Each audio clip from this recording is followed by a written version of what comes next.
سیدنا ابو ہریرہ رضی اللہ تعالی عنہ کہا کرتے تھے کہ قرآن پڑھنے والے گھر اپنے رہنے والوں کے لیے کشادہ ہو جاتے ہیں، اس میں فرشتے آ جاتے ہیں اور شیطان دور ہو جاتے ہیں اور اس گھر میں خیر و برکت کا نزول ہوتا ہے۔ لیکن قرآن نہ پڑھنے والوں کے لیے گھر تنگ ہو جاتے ہیں، خیر و برکت اٹھ جاتی ہے، فرشتے وہاں سے چلے جاتے ہیں اور شیطان اپنا بسیرا کر لیتے ہیں۔ دیکھیں کہ اکثریت یہ ہوتی ہے کہ ہمیں یہ ہوتا ہے کہ جو قرآن پاک ہم لوگ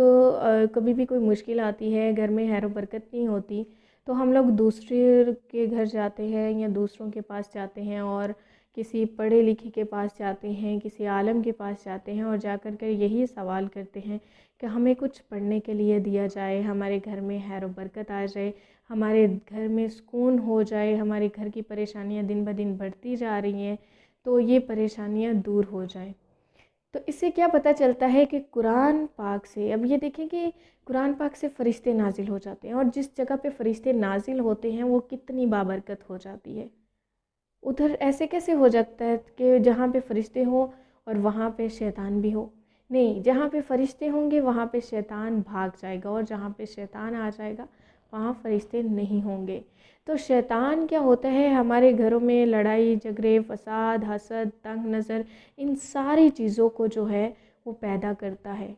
اندر ہی اندر فساد جو ہے وہ کرواتا ہے، وسوسے ڈالتا ہے، ایسی چیزیں کرتا ہے جس سے گھروں کے ماحول جو ہے پرسکونیت سے خراب ہو کر بہت ہی زیادہ پریشانیوں کا سبب بن جاتے ہیں۔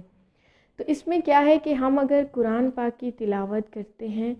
تو ہمیں کیا ہوگا کہ شیطان ہمارے گھروں سے دور ہو جائیں گے، یعنی کہ ہم سیکیورٹی رکھ لیتے ہیں، ہم لوگ کیمرے لگا لیتے ہیں، ہم لوگ اتنا انتظام کر لیتے ہیں کہ ہمارا گھر سیکیور رہے اور ہمارے گھر میں کوئی بھی ایسے مسائل نہ آئیں۔ تو آپ اسی لیے اگر آپ قرآن کی تلاوت کر لیں گے تو ڈیفینیٹلی آپ کا جو گھر ہے وہ سیکیور ہو جائے گا، اللہ تعالیٰ کی حفاظت میں آ جائے گا، فرشتوں کی حفاظت میں آ جائے گا، اس میں برکتیں آ جائیں گی اور شیطان دور ہو جائے گا۔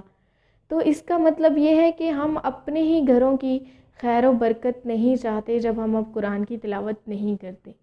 ہم اپنے ہی گھروں میں شیطان کو دعوت دیتے ہیں جب ہم قرآن کی تلاوت نہیں کرتے۔ تو اس سے پتہ چلتا ہے قرآن پاک کی تلاوت ہمارے لیے کتنے زیادہ معنی رکھتی ہے، قرآن پاک کی تلاوت ہماری کتنی جو ہے وہ ضرورت ہے، ہماری روح کی غذا ہے اور اس کے علاوہ ہمارے دنیا کے معاملات میں کتنی ہیلپ فل ہے۔ اس لیے قرآن کی تلاوت ہم نے ضرور کرنی ہے، خود کو بھی عادت ڈالیں اور اپنے بچوں کو بھی آگے یہی عادت ڈالیں کہ صبح کا آغاز اور رات کے جو آخری کام ہے وہ قرآن پاک کی تلاوت ہی ہونا چاہیے۔ قرآن پاک کی تلاوت اسی طرح ضروری سمجھ لیں جس طرح سے ہمارے دوسرے معاملات، کھانا پینا سونا ہمارے لیے ضروری ہے، اسی طرح آپ قرآن پاک کی تلاوت بھی اپنے گھروں میں ضروری